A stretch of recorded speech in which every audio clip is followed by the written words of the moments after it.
अच्छा, हम fact sheet practice करने वाले हैं रियलिज्म की।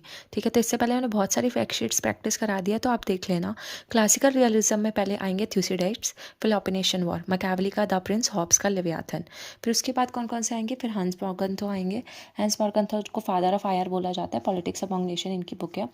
उन्होंने 6 प्रिंसिपल्स दिए थे। और इंटरेस्ट एंड पावर का आपको इनका जो कॉन्सेप्ट है वो याद रखना है। Flag post, placard of politics का कॉन्सेप्ट याद रखना है। Then interest defined in terms of power, वो मॉर्गन्थो के 6 प्रिंसिपल्स अलग से पढ़ लेना। पॉलिटिक्स सेपरेट फ्रॉम मॉरलिटी, ये भी प्रिंसिपल्स हैं, ये दोनों ही प्रिंसिपल्स हैं उनके। देन ई एच कार का 20 ईयर क्राइसिस। तो ये जो थिंकर्स यहाँ लिखे हैं वो क्लासिकल रियलिज्म के हैं, ये याद रखना। अब बात करते हैं न्यू रियलिज्म। ठीक है, तो न्यू रियलिज्म में कौन से थिंकर आते हैं, केनेथ वॉल्ट्स, यानी कि फादर ऑफ न्यू रियलिज्म जिसको हम बोलते हैं। मैन स्टेट एंड वॉर लिखी थी उन्होंने, और theory of international politics.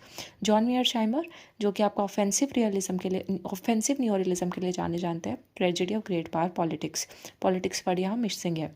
Robert Kaplan का कमिंग एनार्की, ये एक पेपर आर्टिकल था, आपने कभी बहुत रेयर सुना होगा, इंपॉर्टेंट है पर।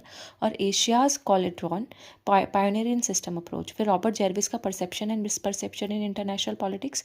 और रिनॉल्ड नेबर, नेबर हमारा मतलब कौन, मान लो आपका जो नेबर है वो क्रिश्चियन है और वो एक मोरल मैन है, तो उससे आप याद रख सकते हो।